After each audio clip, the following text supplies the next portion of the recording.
Hello दोस्तों, स्वागत है आपका आज के इस व्लॉग में। तो आज के वीडियो में हम लोग बात करने वाले हैं स्टूडेंट लाइफ इन जर्मनी की। आज मैंने अपने दोस्त राजीव को यहाँ पे इनवाइट किया हुआ है। राजीव ने भी जर्मनी में ही पढ़ाई की है, तो आज यहाँ पे हम लोग अपने स्टूडेंट लाइफ के एक्सपीरियंस को शेयर करेंगे। हम बात करेंगे अपने शुरुआती दिनों के बारे में, part time, master thesis, internship और एक्स्ट्रा करिकुलर एक्टिविटीज के लिए। तो आज का व्लॉग आप लोगों के लिए बहुत इंटरेस्टिंग होने वाला है, तो इस व्लॉग को आप एंड तक जरूर देखिएगा। तो चलिए स्टार्ट करते हैं आज का व्लॉग विद सुमीत। सबसे पहले आप हमारे दर्शकों को अपने बारे में कुछ बताएं। नमस्कार, मेरा नाम राजीव है। मैं उड़ीसा से हूँ। यहाँ पे 7 साल से हूँ, 2013 से, और डिजिटल इंजीनियरिंग पढ़ाई की है। हम दोनों ने एक ही यूनिवर्सिटी से साथ में पढ़ाई की है। सबसे पहले मैं आपसे ये जानना चाहूंगा कि आपने जर्मनी को क्यों चूज किया पढ़ाई करने के लिए। जर्मनी 2-3 कारणों के वजह। पहला कारण तो ऑटोमोटिव सेक्टर में मुझे बहुत इंटरेस्ट था पहले से। ये पायनियर रहा है जर्मनी, ऑफ कोर्स, और मेरे भाई ने भी सजेस्ट किया था। कुछ आइडियाज थे स्टार्टअप करने के लिए, वो मैं रियलाइज करने के लिए यहाँ पे आया। यहाँ पे फीस बिल्कुल कुछ नहीं है, और उसका मतलब दिख रहा है कि कितना रिस्पेक्ट है जर्मनी में एज एजुकेशन। बहुत रिस्पेक्ट है। हाँ, मैं इस बात से एग्री करता हूँ कि जो यहाँ की यूनिवर्सिटीज है वो बहुत ट्यूशन फ्री यूनिवर्सिटीज है। मतलब हम यहाँ पे पब्लिक यूनिवर्सिटीज की बात कर रहे हैं, और जो एक फीस होती है वो नॉमिनल सेमेस्टर फी होती है, और इसी वजह से ये एक मैग्नेट की तरह काम करता है जो कि इंडियन स्टूडेंट्स को जर्मनी की तरफ अट्रैक्ट करता है। राजीव, जब आप पहली बार जर्मनी आए थे तो आपके शुरुआती दिनों का एक्सपीरियंस कैसा रहा। शुरुआती दिनों में 4-5 दिनों में बहुत कुछ काम करने थे। अकोमोडेशन, इंश्योरेंस, पढ़ाई के बारे में कोर्स चेक करना था, और बैंक अकाउंट खोलने थे, वो बड़ा इम्पोर्टेंट था। ऐसे 4-5 दिनों में 4-5 चीजें बड़ी ही बहुत टाइम लिया। मेरा एक्सपीरियंस भी कुछ कुछ ऐसा ही था। सबसे बड़ी डिफिकल्टी जो मुझे लगी होती लैंग्वेज की, क्योंकि मुझे जर्मन बिल्कुल नहीं आती थी, तो मैंने काफी थोड़ा सा ऐसे ये एक स्ट्रगलिंग फैक्टर था ये जर्मन लैंग्वेज का, कि स्पेशली अगर आप जैसे एयरपोर्ट से बाहर निकल रहे हो और आप टैक्सी लेना चाह रहे हो और उनको मतलब आप बता ही नहीं पा रहे, कन्वे नहीं कर पा रहे कि आपको कहाँ जाना है, और वो भी आपको समझ पा रहे हैं कि नहीं समझ पा रहे हैं, ये भी आपको समझ नहीं आता। जब आप यहाँ पहली बार आते हैं तो सबसे पहले आपको यहाँ पे अपने लिए एक अकोमोडेशन ढूंढना है, कॉन्ट्रैक्ट बनाना पड़ता है, हाउस कॉन्ट्रैक्ट या रेंट कॉन्ट्रैक्ट जिसे कहते हैं, और उसी के बेसिस पे फिर आपका एनरोलमेंट होगा, अपने बैंक अकाउंट को अनलॉक करना, और बाकी हेल्थ इंश्योरेंस वगैरह वगैरह। तो पेपर वर्क काफी रहता है। शुरुआत के दिनों में तो हमारे ऑफिस में ही चक्कर लगते थे, तो शुरुआती दिन मैं ये कहूंगा कि थोड़े से टफ होते हैं। हाँ, तो आप लोग जो जर्मनी आ रहे हो पढ़ने के लिए या प्लान कर रहे हो, तो इन चीजों का ध्यान रखिएगा, थोड़ा अकोमोडेशन का ध्यान रखिएगा, थोड़ी सी जर्मन लैंग्वेज सीख के आइएगा, बेसिक कुछ वर्ड्स आने जरूरी हैं। जैसा कि हमने देखा है कि सबसे पहले आपके पास एक अकोमोडेशन होना चाहिए। बिना अकोमोडेशन के ना आपका एनरोलमेंट होगा और ना ही आपका कोई वीजा एक्सटेंशन और बाकी कुछ काम होंगे। तो यहाँ अगर हम देखें तो स्टूडेंट्स के पास 2 ऑप्शन होते हैं, या तो वो स्टूडेंट डॉर्मेटरीज में रहे, जिन्हें वोनाइम कहते हैं, जो कि यूनिवर्सिटीज के आसपास ही रहती हैं या मोस्टली कैंपस में ही रहते हैं, या फिर आप कोई प्राइवेट अपार्टमेंट ले लें। तो आप अपना एक्सपीरियंस यहाँ पे शेयर करो कि आप वोनाइम में भी रहे थे, मतलब स्टूडेंट डॉर्मेटरीज में भी रहे थे, और बाद में आप प्राइवेट अपार्टमेंट में भी रहे थे। तो क्या आपका एक्सपीरियंस रहा है। पहले मैं वोनाइम में रहता था, इतना अच्छा नहीं था। 6 महीने रहने के बाद मैं वेगे चला गया। उस वेगे में हम 3 बंदे रहते थे, और वेगे का लाइफ बहुत अच्छा था। उसमें सब कुछ था, और बहुत बड़ा था जगह, और यूनिवर्सिटी के पास भी था। तो मैं यहाँ पे अपना एक्सपीरियंस बता सकता हूँ। मैंने पूरे पढ़ाई के टाइम मैं स्टूडेंट डॉर्मेटरीज या वोनाइम उन्हीं में ही रहा था, और जो मुझे एडवांटेज लगते थे, सबसे पहली बात तो कि वो कैंपस पे होते हैं, तो आप हमेशा यूनिवर्सिटी के अंदर ही रहते हैं। तो नॉर्मली पढ़ाई करते वक्त कोई फिक्स क्लासरूम नहीं होती, आपको डिपार्टमेंट में जाना पड़ता है, अलग अलग डिपार्टमेंट में वहाँ जो क्लासरूम्स होते हैं उनमें जाना पड़ता है। तो एक तरीके से कैंपस रहने का एक ही एडवांटेज है, और दूसरा एडवांटेज है कि आपके आसपास स्टूडेंट्स रहते हैं, तो स्पेशली एग्जाम टाइम पे आप लोग मिलके पढ़ाई कर सकते हो। और सबसे इंपॉर्टेंट चीज, खाना बनाना, क्योंकि खाना जो है, मतलब जिन लोगों को आता है उनके लिए तो अच्छी बात है, जैसे मुझे बिल्कुल भी नहीं आता था, तो एक तरह का सपोर्ट सिस्टम होता है कि चलो ठीक है, कि अगर खाना बनाना नहीं आता तो चॉपिंग में हेल्प कर दिया या डिश वॉशिंग में हेल्प कर दिया, इस तरीके से। तो यहाँ क्योंकि हम खाने की बात कर रहे हैं तो मैं आपको एक चैनल के बारे में बताना चाहूंगा, जुगाड़ू किचन योर कुकिंग रेसिपी। तो ये एक नया चैनल है जहां पे आपको शानदार शानदार रेसिपीज के बारे में पता चलता है। तो मैंने यहाँ नीचे डिस्क्रिप्शन में उस चैनल का लिंक भी दिया है और यहाँ साइड में आई बटन पे आप क्लिक करके उस चैनल को भी देख सकते हैं। तो जरूर देखिएगा जुगाड़ू किचन योर कुकिंग गाइड। तो मेरा एक्सपीरियंस है कि स्टूडेंट वोनाइम जो है वो बेटर है एटलीस्ट स्टार्टिंग में, मतलब जब आप पहली बार जर्मनी पढ़ने आ रहे हैं और तब। लाइब्रेरी भी रहता लाइब्रेरी एग्जैक्टली, जैसे लाइब्रेरी है और स्पोर्ट्स कॉम्प्लेक्स रहता है वो भी पास में ही रहता है। स्पोर्ट्स एनरोल कर सकते हैं और बहुत सारे स्पोर्ट्स ज्वाइन कर सकते हैं। तो यहाँ पे हम एक बात पे एग्री करेंगे राजीव कि शुरुआत में इट्स ऑलवेज बेटर कि आप स्टूडेंट डॉर्मेट्री में ही रहें, फिर आप वहां पे अपने एक्सपीरियंस के बेस पे आप चाहें तो प्राइवेट अपार्टमेंट भी ले सकते हैं। और एक बात और राजीव मैं जानना चाहूंगा कि क्या एक्सपेंसिव था स्टूडेंट वोनाइन में रहना, डॉर्मेट्रीज में रहना या वेगे में रहना? थोड़ा कॉम्प्लिकेटेड है पर मेरा वेगे बड़ा सस्ता था। वो 170 में सिर्फ देता था और उसको मिला के हाँ इलेक्ट्रिसिटी हम शेयर करते थे, इंटरनेट शेयर करते थे। पर वोनहाइम इतना भी महंगा नहीं था पर वो इतना खराब था, एक ही रूम में सब कुछ था और इतना अच्छा नहीं था। 15 लोगों के साथ हम खाना वो किचन शेयर करते थे तो इतना अच्छा नहीं था। मैं समझ सकता हूँ कि सोनाइम की बात कर रहे हैं, वो वोनाइम तो वाकई में बहुत खराब था। तो बट बाद में उसको तोड़ के हाँ, उसको वापस सही किया था। तो एक चीज यहाँ पे मैं आप लोगों को बताना चाहता हूँ कि जो स्टूडेंट डॉर्मेट्रीज होती हैं वो अलग अलग टाइप की होती हैं। कुछ डॉर्मेट्रीज में रूम अलग अलग होते हैं पर बाथरूम और किचन वो शेयर्ड होता है, 2 लोगों में, कई बार थोड़ा ज्यादा लोगों में भी। और कुछ स्टूडेंट डॉर्मेट्रीज में आपको 1 रूम अपार्टमेंट टाइप आपको मिलेगा। तो ये डिपेंड करता है डॉर्मेट्रीज टू डॉर्मेट्रीज पे। एक सवाल जो कि हर स्टूडेंट पूछता है जब वो जर्मनी पढ़ने आ रहा होता है कि पार्ट टाइम की अपॉर्चुनिटी कैसी है? आपका क्या एक्सपीरियंस है पार्ट टाइम के बारे में? हाँ आपने ठीक कहा।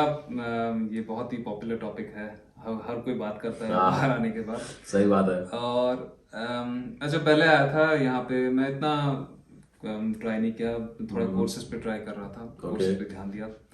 और उसके बाद हीवी जॉब्स मुझे मिली और हम मिलके मैकडॉनल्ड्स में भी काम किए हैं और उसके बाद मैं पिज्जा हट में भी थोड़ा काम किया।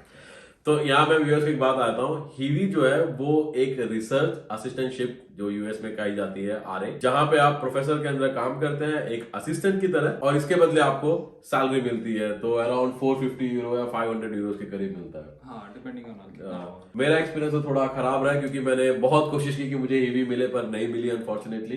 तो मैंने फिर बाहरी पार्ट टाइम किया था जैसे आपने बताया मैकडोनल्ड में, और इजीली 450 यूरो पर मंथ हो जाता था। तो मेरा मंथली खर्चा भी लगभग 500 यूरो था, तो हो गया था। मैकडीबर्ग बहुत सस्ता भी था। ये बात भी सही कही आपने कि मैकडीबर्ग सिटी स्टूडेंट्स के लिए एक तरीके से बेस्ट सिटी है जर्मनी में, बहुत ही सस्ती है। तो राजीव हमने बात की एकोमोडेशन के बारे में, हमने बात की पार्ट टाइम जॉब की अपॉर्चुनिटीज के बारे में। यहाँ पे मैं आपसे एक बात और करना चाहूंगा। एक बहुत बड़ा मिथ है कि जर्मनी के अंदर पढ़ाई बहुत ही ज्यादा टफ है और मतलब आपको सारा दिन किताब में घुसा रहना पड़ेगा या लाइब्रेरी में बैठना पड़ेगा। तो मेरा जो पर्सनल एक्सपीरियंस है वो ये है कि आपसे एक्सपेक्टेशन बहुत ज्यादा है और इसी वजह से आपको पढ़ाई के लिए एक अपना रूटीन बनाना पड़ेगा। आपका कैसा एक्सपीरियंस है? आप मानते हैं इस बात को कि यहाँ पे पढ़ाई बहुत टफ है और वो क्या कहते हैं तुमसे ना हो पाएगा, ऐसा कुछ है?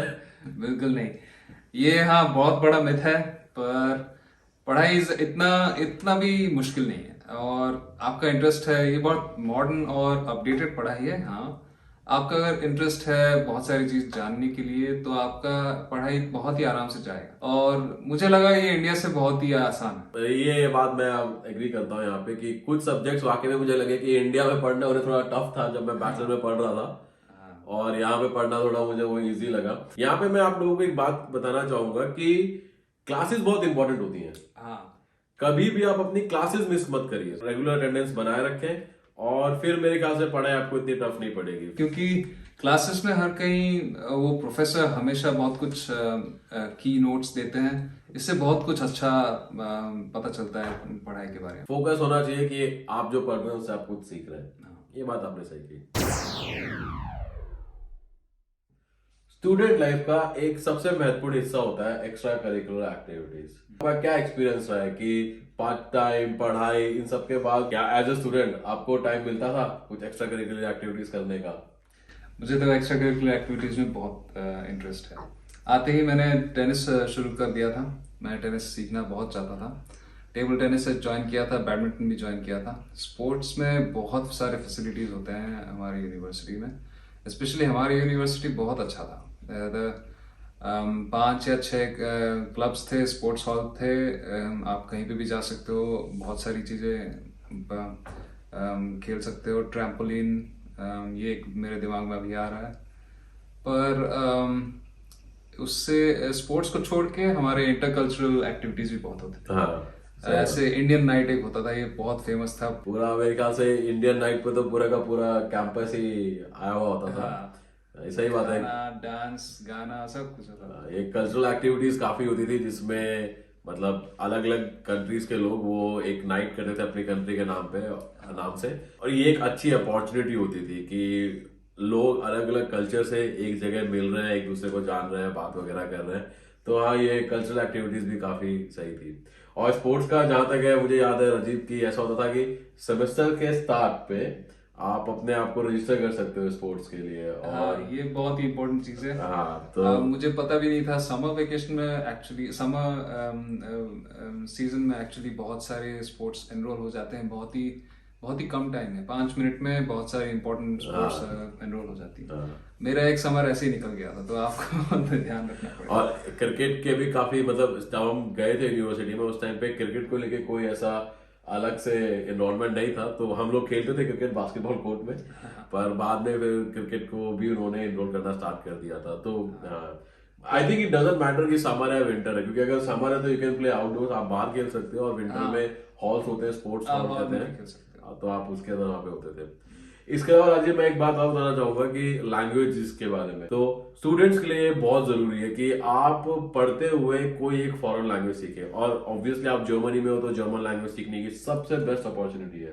मतलब मैं अपना एग्जांपल दे सकता हूँ। मैंने जर्मनी आते वक्त मेरे पास कोई जर्मन लैंग्वेज प्रोफिशिएंसी नहीं थी, और मैंने पढ़ते टाइम पर ही B2 सर्टिफिकेशन कंप्लीट कर लिया था। तो ये एक अच्छी अपॉर्चुनिटी है और स्टूडेंट्स को इसका एडवांटेज लेना चाहिए। आगे फ्यूचर में बहुत काम आता है ये सर्टिफिकेशन एंड ऑल। लैंग्वेज को लेके एक और चीज बोलना चाहता हूँ। आप अगर जर्मन किसी के साथ मिलते हो, आप बहुत कुछ सीख सकते हो। उनके भाषा, उनके डायलेक्ट्स वगैरह। हाँ, ये आपने सही बोला। तो आपके अगर जर्मन फ्रेंड्स हैं तो आप उनसे जरूर बात करिए। आप उनसे पूछ सकते हैं कि पर्टिकुलर वर्ड को या पर्टिकुलर फ्रेज को जर्मन में किस तरीके से बोला जाता है। और I think basic German skills आप अपने फ्रेंड्स के थ्रू भी इजीली एक्वायर कर सकते हो। बट हाँ, हम यहाँ पे एक्स्ट्रा करिकुलर की बात कर रहे थे, तो फॉर श्योर अपॉर्चुनिटीज हैं यूनिवर्सिटीज में और स्टूडेंट्स को उसका एडवांटेज उठाना जरूर चाहिए। इसी के साथ एक और इम्पोर्टेंट एस्पेक्ट है प्रोजेक्ट्स और इंटर्नशिप। ये डिपेंड करता है यूनिवर्सिटीज टू यूनिवर्सिटीज पे। कुछ यूनिवर्सिटीज में इंटर्नशिप कंपलसरी होती है और कुछ में नहीं होती, जैसे हमारी यूनिवर्सिटी में और हमारे कोर्स में नहीं था। आई थिंक ये यूनिवर्सिटी नहीं, कोर्स डिपेंडेंट ज्यादा है कि कुछ कोर्सेज में आपको इंटर्नशिप कंपलसरी होती है और कुछ में कंपलसरी नहीं होती। तो जैसे हमारे में नहीं था। इसके अलावा प्रोजेक्ट्स भी होते हैं, जैसे नॉन टेक्निकल प्रोजेक्ट्स या टेक्निकल प्रोजेक्ट्स। तो मेरा जो एक्सपीरियंस है राजीव, मैंने 2 प्रोजेक्ट किए थे, एक नॉन टेक्निकल एक टेक्निकल, और मैंने इंटर्नशिप इंस्टीट्यूट में की थी यूनिवर्सिटी के बाहर। तो आपका क्या एक्सपीरियंस है इसमें? आपको क्या लगता है कि प्रोजेक्ट्स और ये इंटर्नशिप कितना जरूरी है? मुझे लगता है कि ये बहुत ही ज़रूरी है इस प्रोफेशनल कल्चर को जानने के लिए। स्पेशली कंपनी में ज्वाइन करने के बाद आप जब काम करना शुरू करते हो, आपको बहुत सारे सरप्राइजेस मिलते हो। आप अगर इंटर्नशिप करते हो, उससे आपको बहुत सारे प्रोफेशनल नॉलेज मिलता है, और स्पेशली ये कल्चर को आप जान सकते हो। तो राजीव, मेरा ये सवाल पूछने के पीछे जो मकसद था वो ये था कि अगर आप इंटर्नशिप करते हैं तो नॉर्मली 3 महीने, 6 महीने, कहीं कहीं पर 1 साल की इंटर्नशिप भी होती है, जिसकी वजह से आपका जो रेगुलर मास्टर का प्रोग्राम है जो कि 2 साल का है, वो कई बार बढ़ जाता है। जैसे मेरा बढ़ गया था, 9 महीने बढ़ गया था इंटर्नशिप की वजह से। तो क्या जरूरी है कि मैं, अगर मेरे कोर्स में जरूरी नहीं है इंटर्नशिप, तो क्या मैं करूं उसे या फिर मैं रहने दूं? क्योंकि मेरे कोर्स में रिक्वायरमेंट है, तो मैं अपना कोर्स कंप्लीट करता हूं, अपने 120 क्रेडिट्स कंप्लीट करता हूं, मास्टर की डिग्री लेता हूं और फिर जॉब सर्च स्टार्ट करता हूं। मुझे लगता है कि कंपनीज ये चीज़ देखते हैं।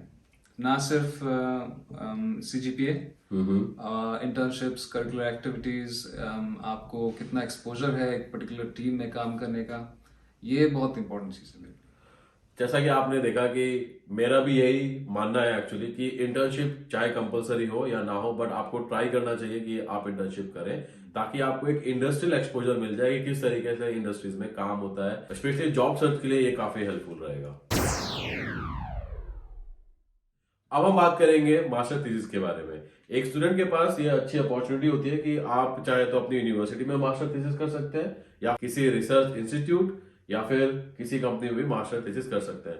तो राजीव, आपका क्या एक्सपीरियंस है कि कहाँ पे थीसिस करना बेटर रहता है? क्योंकि अगर आप बाहर करते हैं, स्पेशली यूनिवर्सिटी के बाहर करते हैं, तो एक पॉसिबिलिटी होती है कि आपको एक मंथली सैलरी मिलती है, और साथ में एक और एडवांटेज होता है कि अगर वहां पे वो जॉब ओपनिंग है तो आपकी थीसिस के बाद आपको कंपनी में ही मर्ज कर लिया जाएगा, आप डायरेक्टली जॉब स्टार्ट कर सकते हैं। पर कई बार ऐसा भी होता है कि आप अगर थीसिस करते हैं तो वो फ्री ऑफ कॉस्ट भी होती है, या फिर बहुत ही लो सैलरी मिलती है, और इस बात की भी कोई गारंटी नहीं होती फिर आपको वहां पे जॉब ऑफर की जाएगी। तो आपका कैसा क्या एक्सपीरियंस रहा है कि स्टूडेंट्स को क्या ध्यान देना चाहिए मास्टर थीसिस के टाइम पर? मेरा जो एक्सपीरियंस है उसमें मैं एक्चुअली अपने आइडिया पे काम किया था, और मैं उसको प्रपोज किया था 3-4 प्रोफेसर्स के साथ। उन लोगों ने कहा, उन लोगों ने गाइड भी किया, उसके हिसाब से मैं शुरू भी कर लिया। तो बेसिकली एक स्टार्टअप था आपका, मतलब एक स्टार्टअप आइडिया था, जैसे आपने स्टार्टिंग में बताया कि आपके पास आइडियाज थे। वो एक्चुअली एक अलग आइडिया था, और Okay. ये एक और आइडिया था जिस पे मैं काम करना चाहता था, तो मैं दोनों आइडिया पे काम किया हूँ। पर ये ऐसा था कि ये थीसिस था, और ये मुझे करने में एटलीस्ट 1 साल लग गए थे। 1 साल? ओके। हाँ, ये एक सवाल भी जरूरी है कि कितने टाइम में थीसिस करें, मतलब 6 महीने, 9 महीने या 1 साल? क्विक, और कई कई केस में तो मैंने डेढ़ मतलब 1.5 ईयर तक देखा है लोगों को थीसिस कंप्लीट करने में। मैं यहाँ पे अपना एक्सपीरियंस शेयर करता हूँ। तो मेरी थीसिस जो थी वो एक्चुअली 6 मंथ्स के लिए प्लान थी, बट मैं कंप्लीट कर पाया 9 मंथ्स में, क्योंकि मेरे को एक मटेरियल चाहिए था अपने प्रोजेक्ट में। मैं एक हार्डवेयर जो डेवलप कर रहा था उसके लिए, और उसके ऑर्डर होने में ही 2 महीने लगे थे। मतलब 2 महीने तक मैं कुछ कर ही नहीं पाया था, क्योंकि वो ऑर्डर स्टेट में था। तो ये प्रॉब्लम्स कई बार आती है, जिसकी वजह से आपका जो टाइम है वो बढ़ जाता है। कई बार ऐसा भी होता है कि जो आपका प्रोफेसर है वो प्रोफेसर वेकेशन पे है, छुट्टी पे है, या फिर किसी कॉन्फ्रेंस मीटिंग में बाहर गए हुए हैं, और कई बार इस वजह से भी आपको काफी टाइम वेट करना पड़ जाता है। तो इम्पोर्टेंट ये नहीं है कि आप यूनिवर्सिटी में थीसिस कर रहे हो या आप बाहर कर रहे हो, इम्पोर्टेंट ये है कि आपका टॉपिक क्या है। एग्जैक्टली। और वो टॉपिक बहुत इंपॉर्टेंट है, क्योंकि अगर आप आगे मान लीजिए पीएचडी करना चाहते हैं मास्टर्स के बाद, या फिर आप आगे जॉब करना चाहते हैं, तो ये टॉपिक बहुत ज्यादा इंपॉर्टेंट रहेगा, क्योंकि आपसे हर इंटरव्यू में पूछा जाएगा कि आपकी मास्टर थीसिस किस टॉपिक पे थी। आपका रोल क्या था उसमें? हाँ, उसमें आपने रोल मतलब आपने उसमें क्या क्या किया एक्चुअली, और ये काफी इंपॉर्टेंट है। तो आप जो लोग अभी पढ़ रहे हैं, अगर आप इस वीडियो को देख रहे हैं, तो आप इस चीज पे मत जाओ कि ठीक है अगर मैं कंपनी में करता हूं तो मुझे कुछ सैलरी मिलेगी, और यूनिवर्सिटी में कर रहा हूं तो मुझे कुछ नहीं मिल रहा है। टॉपिक पे ध्यान दें। तो टॉपिक चूज करना सबसे पहले बहुत इंपॉर्टेंट है। थीसिस करते वक्त थीसिस लिखना बड़ा इंपॉर्टेंट होता है। हाँ, ये बात मैं भी एग्री करता हूँ, क्योंकि लेटेक्स करके एक सॉफ्टवेयर है जिसपे मोस्टली यहाँ पे थीसिस लिखी जाती है। उसके अलावा ग्रामर भी चेक की जाती है, और प्लेगरिज्म सबसे इंपॉर्टेंट है। तो आप ध्यान दें कि जो आप लिख रहे हैं वो कहीं से कॉपी ना हो, आप कहीं से किसी दूसरे की थीसिस या किसी सीनियर की थीसिस कॉपी ना करें, क्योंकि इजीली पकड़े जाएंगे और उसके बहुत ही बेकार रिजल्ट्स होते हैं। तो जब आप थीसिस कर रहे हैं तो पूरी ईमानदारी से करिए और लगन के साथ करिए, और उसको लिखते समय भी आप ये अपनी ईमानदारी और लगन को रखिए। तो अब हम आज के इस वीडियो सेशन के एंड की तरफ आ गए हैं। यहाँ पे राजीव, मैं आपसे एक बात जानना चाहूंगा कि ओवरऑल आपकी स्टूडेंट लाइफ का एक्सपीरियंस कैसा रहा, और साथ ही साथ मैं एक बात और आपसे पूछना चाहूंगा कि जब आप इंडिया में बैचलर पढ़ रहे थे और जब आपने यहाँ पे मास्टर्स पढ़ा, तो दोनों में क्या डिफरेंस लगा आपको? ये बहुत अच्छा सवाल था।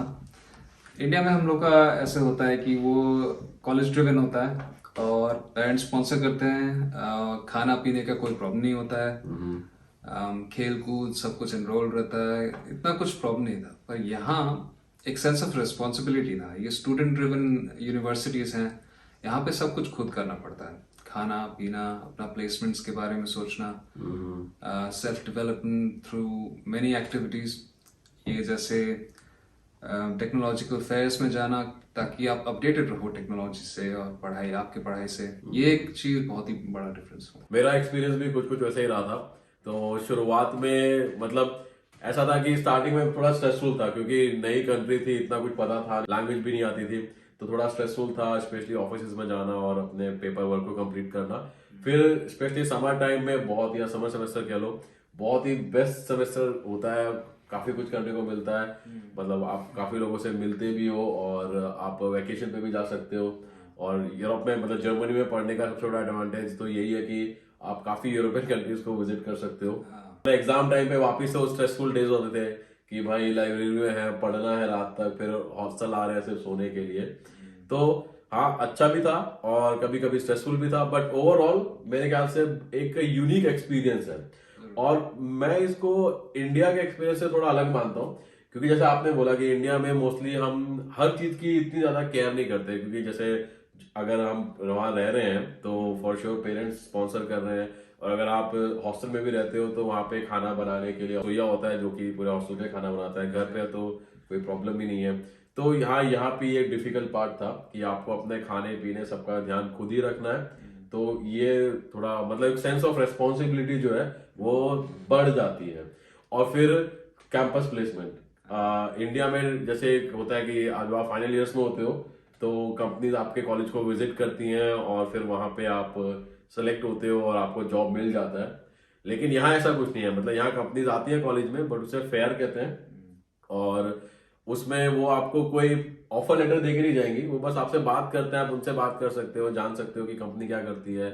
और कंपनी वो भी बताते हैं कि हमारे पास ये ओपनिंग्स है, और फिर आप या तो ईमेल आईडी उनको दे दो या उनसे ले लो, और बाद में आपको खुद ही करना पड़ता है। तो मेरे लिए थोड़ा सा चैलेंजिंग था स्टार्टिंग में, क्योंकि मैं मतलब मेरे को ये था कि कैसे होगा। मतलब अब अपने मेंटल थॉट ये था कि ठीक है कंपनी आएगी, फाइनल ईयर में सिलेक्शन हो जाएगा, बट अब ये था कि यार मैं कहाँ जाऊं, कैसे करूं।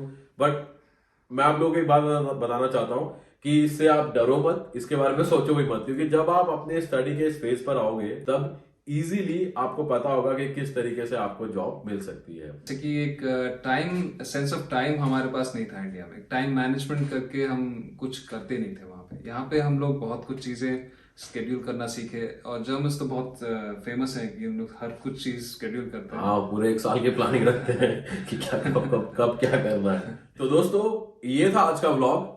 मैं उम्मीद करता हूँ कि आपको ये व्लॉग अच्छा लगा होगा, और स्पेशली जो लोग जर्मनी में पढ़ रहे हैं या फिर जो लोग जर्मनी आने का प्लान कर रहे हैं तो उनके लिए तो व्लॉग और भी ज्यादा इंटरेस्टिंग है। तो प्लीज नीचे कमेंट सेक्शन में आप बताइएगा अपना फीडबैक, और इस वीडियो को लाइक करो, अपने फ्रेंड्स एंड फैमिली के साथ शेयर करो, और हम लोग मिलते हैं अब अगले वीडियो में। जय हिंद। नमस्कार।